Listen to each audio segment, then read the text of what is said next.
রাধে রাধে বন্ধুরা, সুপ্রভাত সকলকে। কেমন আছো তোমরা সবাই? আমাদের গল্পকথার নতুন আরও একটি সুন্দর ব্লগে তোমাদের সকলকে জানাই স্বাগতম। আশা করছি সকলে খুব ভালো আছো, সুস্থ আছো, আর আমরাও খুব ভালো আছি। আর আজকের দিনটা ছিল হচ্ছে রবিবার, অর্থাৎ মহালয়ের দিন। আজকের দিনটা কে কীভাবে কাটিয়েছো অবশ্যই কিন্তু কমেন্টে জানিও। যদিও আমার দিনটা খুব একটা ভালোভাবে কাটিনি, আর কেন কাটিনি চলো ভিডিওর মাধ্যমে সেটা শেয়ার করছি। সকালবেলা থেকে আমার বিন্দু মাত্র কাজ করতে ইচ্ছা করছে না, রান্নাঘরে রান্না করতেও যেতে ইচ্ছা করছে না। মানে বলে না, মনটা খারাপ থাকলে কিছুই ভালো লাগে না, আমার হচ্ছে সেই রকম অবস্থা। তো সকালবেলা উঠতে উঠতে প্রায় 8:10 মতো হয়ে গেছে, মানে 8:10 মতো উঠেছি। তারপর নিচে গিয়ে বাসি কাজ কমপ্লিট করে এই যে উপরে এসে এখন ব্রাশটা করে নিচ্ছি, নিয়ে একটুখানি এই যে মাথাটা আছে একটু ক্রিমটা মেখে নেব। কারণ দেখবে মন ভালো থাক বা না থাকবে, মানে ডেলি আমাদের রেগুলারি কিছু কাজ থাকে, সেগুলো কিন্তু প্রত্যেক দিন রেগুলারিটি মেনটেন করে করতেই হয়। তাই ইচ্ছা না থাকলেও এই কাজগুলোর মধ্যে দিয়ে নিজেকে আর কি ব্যস্ত রাখার চেষ্টা করছি।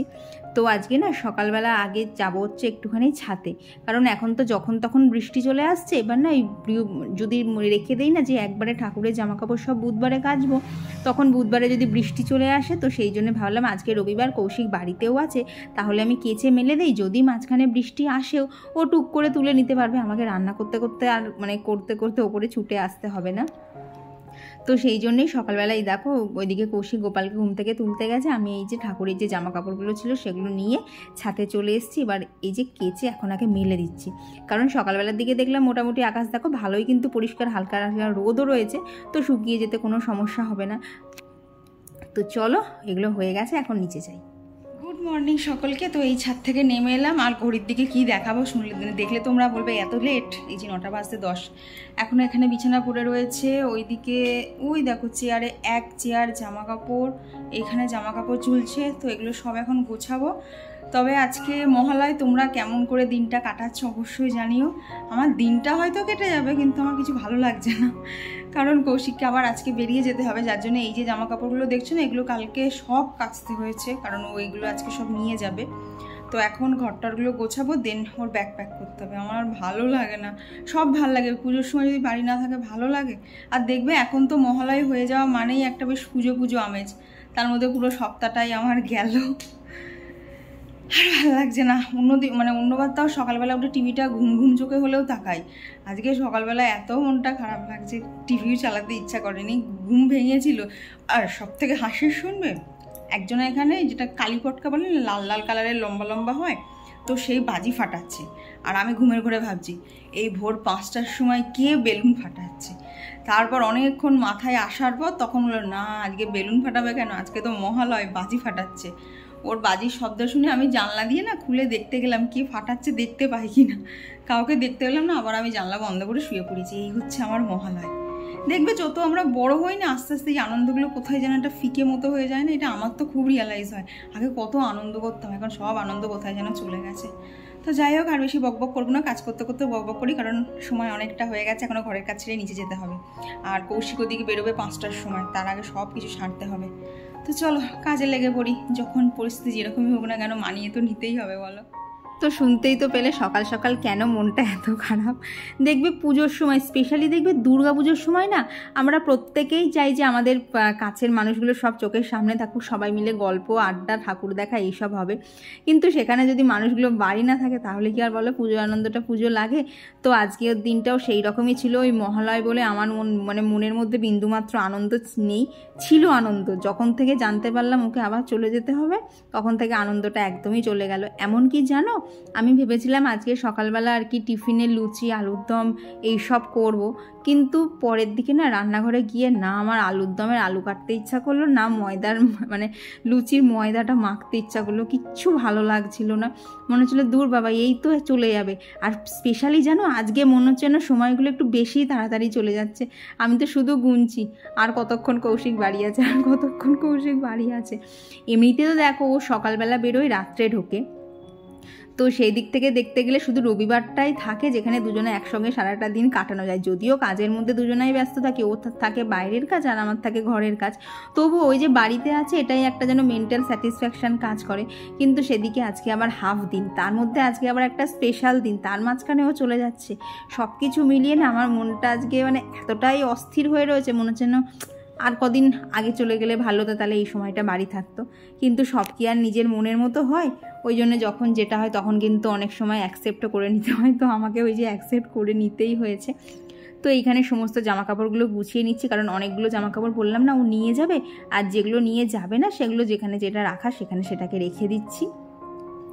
দিয়ে না ভাবছি ও যে জিনিসপত্রগুলো নিয়ে আজকে যাবে না সেগুলো সব এখন থেকেই গুছিয়ে রেখে দেবো, তাহলে ওর প্রয়োজন মতো আর কি বলবো ব্যাগে ঢুকিয়ে নিতে পারবে। কিন্তু জানো তো সেইগুলো করতে একদমই ইচ্ছা হচ্ছে না। মানে মহালয়ার দিনটা যে আমার এইভাবে কাটবে আমি মানে কোনো দিন ভাবিও নি যে এইরকমভাবে হুটোপাটা করে কাটবে। এমনি সময় কৌশিক বাড়ি থাকে না, ধরো অফিস ট্যুরে যাচ্ছে কিছু মনে হয় না, কিন্তু এই স্পেশাল দিনগুলোতে বাড়ি না থাকলে না বড্ড মনটা খারাপ লাগে।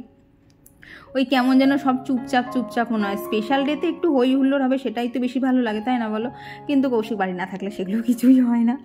তো এইখানে দেখো জামা কাপড় যা যা ছিল সমস্ত কিছু কী কী নিয়ে যাবে, কবে কোনটা পরবে, কতগুলো জামা লাগতে পারে, মোটামুটি ওকে এক সপ্তাহের মতো করে প্যাকিং করে দিচ্ছি। তো বুঝতেই পারছো পুজোর মানে মহালয় হয়ে গেলে পুজোর বাকি আছে এক সপ্তাহ, আর আমি বসে বসে ওর এক সপ্তাহের জামা কাপড় প্যাক করছি।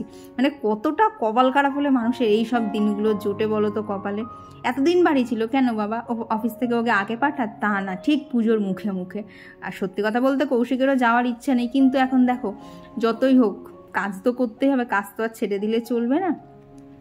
তো এইদিকে দেখো যে কৌশিকের যা যা জামা কাপড় আর কি লাগবে, আর কি ঘরে পরার জামা কাপড়, অফিস যাবে আর কি ওখানে গিয়েও সাইটে বেরোবে, তারপরেও যা যা কসমেটিক্স লাগবে সমস্ত কিছু গুছিয়ে দিয়েছি। তো লাস্টে না শুধু এই বডি লোশনটা দিতে ভুলে গেছিলাম, আর এই অ্যালোভেরা জেল, তো এই দুটো দিতে ভুলে গেছিলাম, তো এই দুটো দিয়ে দিলাম।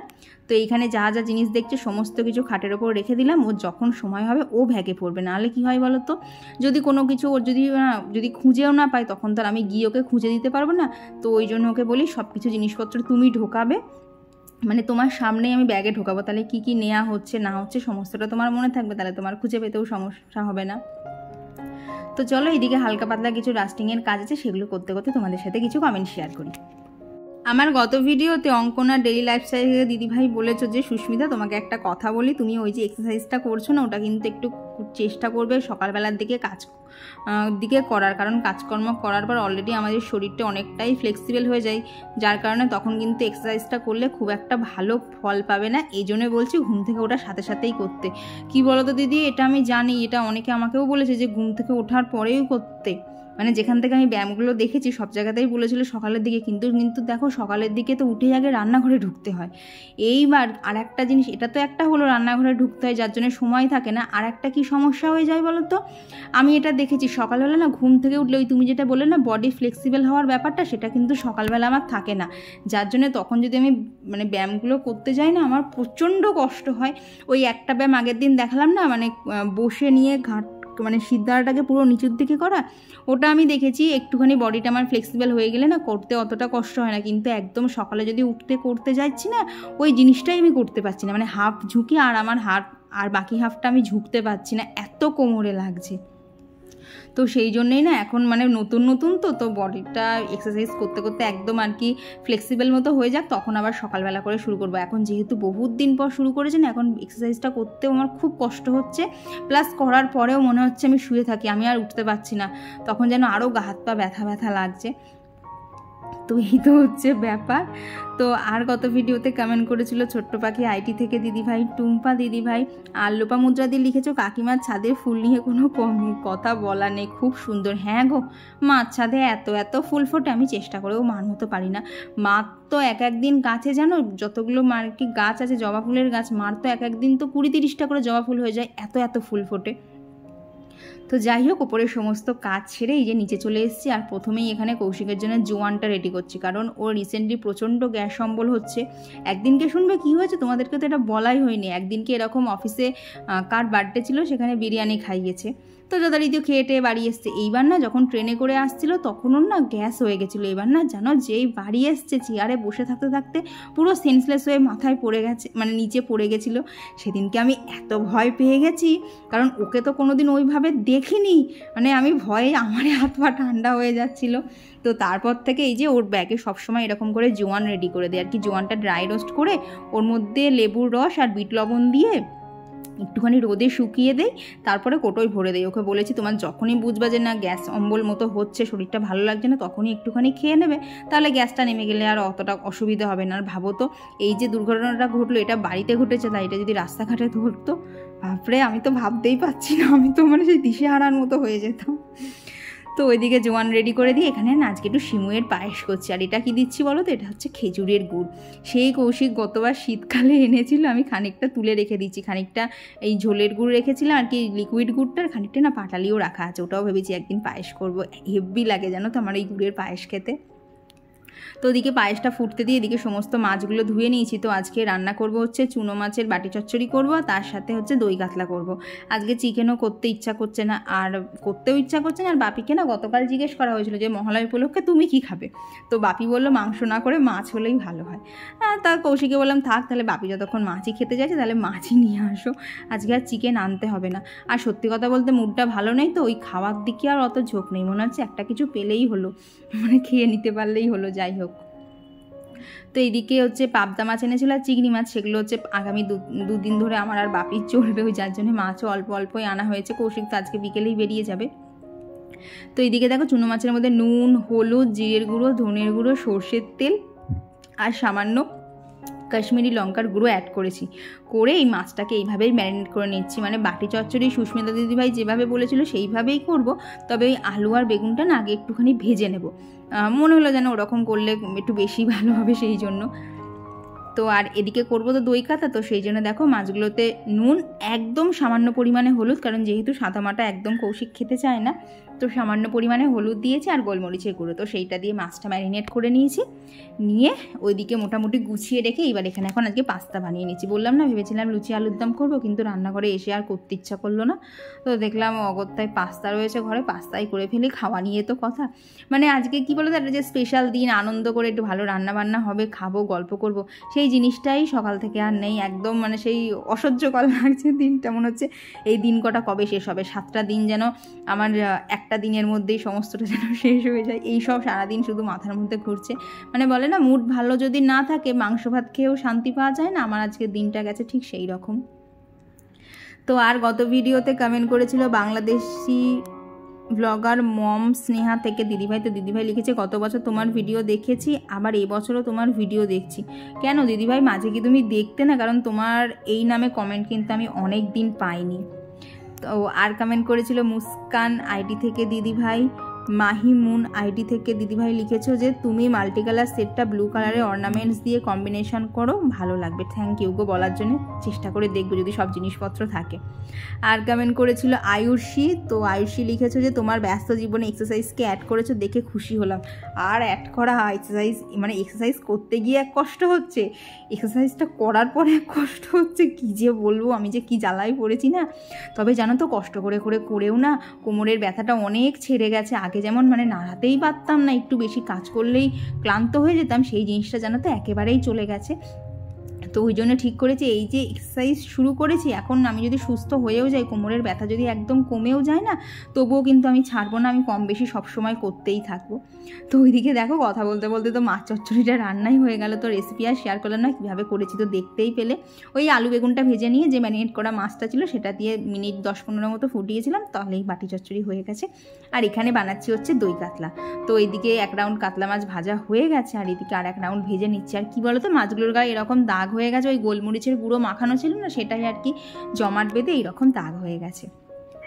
তো এখানে দই কাতলার জন্য দেখো গোটা গরম মশলা, জিরে, শুকনো লঙ্কা ফোড়ন দিয়েছিলাম, দিয়ে এখানে একটুখানি পেঁয়াজ বাটা দিয়ে দিলাম। দিয়ে পেঁয়াজ বাটাটা হালকা যে একটু লালচে লালচে রং ধরেছে, তখন এখানে আদা, রসুন আর লাল রঙের কাঁচা লঙ্কা দিয়েছিলাম, যার জন্য কালারটা একটু বেশিই ভালো এসেছিলো। তো ওই কাঁচা লঙ্কা দিয়ে একটু নাড়াচাড়া করে নিই। এখানে পরিমাণ মতো নুন, হলুদ, জিরের গুঁড়ো, ধনের গুঁড়ো, কাশ্মীরি লঙ্কার গুঁড়ো, মানে যা যা দিতে হয় মাছের মধ্যে সমস্ত কিছু দিয়ে মাছটাকে মশলাটাকে খুব ভালোভাবে একদম দেখো শুকনো শুকনো করে কষিয়ে নিয়েছি যতক্ষণ না মাছ থেকে তেল রিলিজ হচ্ছে।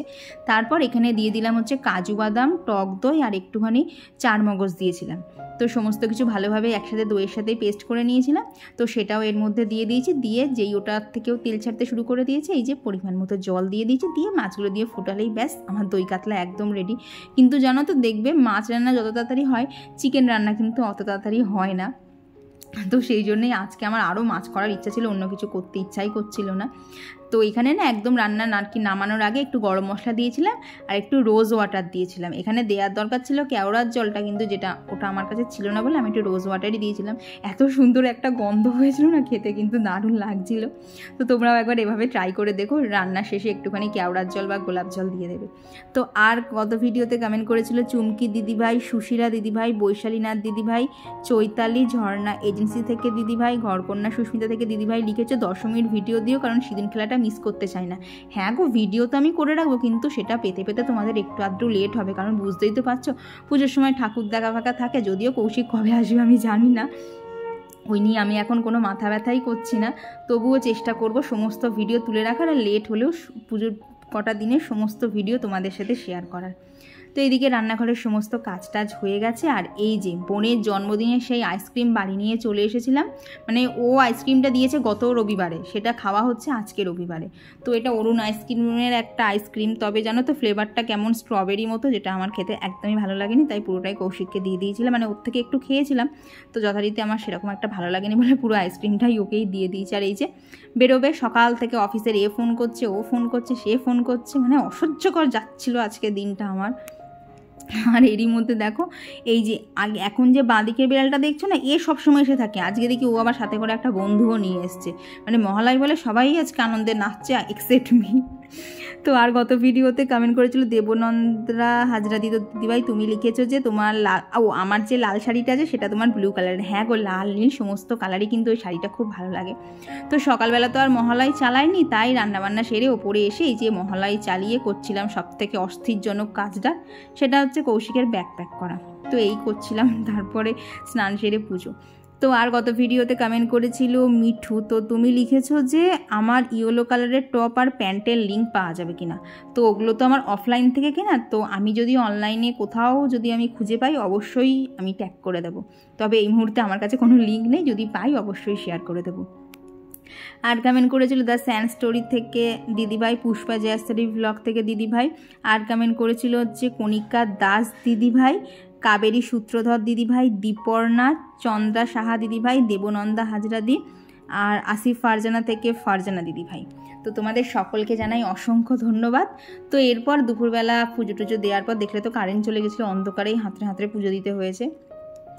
তো লাঞ্চ করতে করতেই ধরো 2:30 বেজে গেছে, তারপর 3:30 4:30 2 ঘন্টার পরেই এই যে কৌশিক আবার বেরিয়ে যাচ্ছে 5টা বাজতে, মানে 5টা বাজতে আর 5 মিনিট বাকি। এই টাইমটা না আরও যেন মানে অস্থির লাগছে, মনে হচ্ছে এত সুন্দর দিন, সবাই পুজোয় ঠাকুর দেখতে যাচ্ছে। এখন তো ধরো চারিদিকে পুজোর ঠাকুর দেখা তো ষষ্ঠীর আগে থেকেই শুরু হয়ে যায়, যদিও এইবার কলকাতায় প্রচুর অবস্থা খারাপ, এত জল জমে গেছে। তবে জানো তো কলকাতায় তো অত বৃষ্টি হয়ে জল জমে গেছে, আমাদের এদিকে তার ছিটে ফোটাও নেই। আর শুধু মনে হচ্ছে আমাদের এদিকার রোদগুলো যেন ওদিকে চলে যায়, যাতে ওদিককার মানুষগুলো একটুখানি পুজোয় আনন্দ করতে পারে। আর সত্যি কথা বলতে আমাদেরও একদিন প্ল্যানিং থাকে কলকাতায় ঠাকুর দেখতে যাওয়া, তো ওইখানের যে অবস্থা সুবিধাজনক না হলে তো যেতেও পারবো না। এখন দেখা যাক মা দুর্গা কী চায়, উনি যেটা চাইবেন সেটাই হবে। তো কৌশিক বেরিয়ে গেলে তো আমার ভিডিও করতেও ইচ্ছা করছিল না, কিছুই ভালো লাগছিল না। তো সন্ধ্যেবেলা সন্ধ্যে টন্ধে দেওয়া হয়ে গেছে, আর এই যে চেরি ফলের বাটিটা নিয়ে বসেছি, তবে আমি খাবো না। ওই যে অভি এসেছিল, ওর ছোট্ট ছোট্ট হাত দিয়ে ও ছোট্ট ছোট্ট করে চেরি ফলগুলো তুলে তুলে খাচ্ছিল। তো সন্ধ্যেবেলা এসেছিল ও, তো ওর সাথে একটুখানি খেলাটেলা করছিলাম, মানে যতটা তাড়াতাড়ি সময়গুলোকে কাটানো যায় আর কি। আর ও তো বাচ্চা মানুষ, ওই লাল লাল রঙের চেরি ফল পেয়ে ও তো চেরি ফল মনে করেনি, ও ভেবেছে লজেন্স। ও তো আনন্দ সহকারে দেখো চেটে চেটে খাচ্ছে লজেন্স মনে করে। তো এরপর অভি চলে গেলে আমি চলে এসেছি হচ্ছে ওপরে, কারণ নিচে আর সেরকম কোনো কাজ থাকে না। সকালে যে পায়েসটা বানিয়েছিলাম কৌশিক একটুখানি খেলো যাওয়ার সময়, সকালের দিকেও খাইনি, তো ওকে বললাম যে করেছি যতক্ষণ একটুখানি খেয়ে যাও। তো তারপরে জানো তো এই সিনেমাটা দেখছিলাম, বর্তমানে না নামটা আমার মনে পড়ছে না, কিন্তু সিনেমাটা না খুব বেশ ভালো লাগছিলো। তো অনেক দিন বাদে একটা সিনেমা দেখেই নিজের মুডটাকে ঠিক করার চেষ্টা করছিলাম। তো এই সিনেমাটা প্রায় 2 ঘন্টা মতো চলেছে। তো সিনেমাটা দেখা হয়ে গেলে নিচে গিয়ে খাওয়া দাওয়া কমপ্লিট করে এই যে ওপরে চলে এসেছি, এসে এখন এখানে মাছগুলোকেও খেতে দিয়ে দিচ্ছি। আর জানো তো মাছগুলোকে খেতে দেওয়ার পর ওরা অ্যাকোরিয়ামের মধ্যে এত পরিমাণ লাফায়, সেটা দেখতে এত ভালো লাগে। তো মাছের খাবার দিয়ে আমি সবসময় এরকম বসে থাকি দেখবো। খাওয়া দাওয়া কমপ্লিট হয়ে গেছে, স্কিন কেয়ারও কমপ্লিট, আর ঘড়িতে বাজে হচ্ছে 11টা বাজতে 10 মিনিট বাকি আছে। তো আজকে তো লাইট জ্বেলেই ঘুমোতে হবে, কতটা ঘুম আসবে আমি জানি না, না হলে সেই ভোরের দিকে একটুখানি ঘুমিয়ে নেব। তো এই হচ্ছে ব্যাপার। আর আজকে যা যা কাছাকাছি বাকি ছিল সমস্ত কিছু হয়ে গেছে। তাও কি জানো তো, এক সপ্তাহ যদি ঘরদোর পরিষ্কার না করি না, সারা ঘরে ধুলো। আর ওই পাশে তোমাদেরকে বলেছিলাম না কোথাও একটা তুলোর কাজ হয়, সেই তুলো ওই সাইডে জানলা দিয়ে ঢুকে পুরো ঘর নষ্ট করে দেবে। তো যথারীতি ঘরে ঝুল না ঝাড়লেও আমাকে টুকটাক ডাস্টিং করতেই হবে, নাহলে চারিদিক আর কি ধুলো হয়ে থাকবে। তোমাদেরকে তো সকালে এই জায়গাটা দেখালাম কীরকম হয়েছিল। যদিও কৌশিক এখন কদিন বাড়ি নেই, পাউডার ছড়ানোটা একটুখানি কম হবে, কিন্তু ধুলো তো আর আটকানো যাবে না। তো আজকে তো মহালয়, তো একটু আগেও এফবিতে দেখছিলাম যে আজকে হচ্ছে কল্যাণী ঠাকুর দেখা অনেকেই শুরু করে দিয়েছে।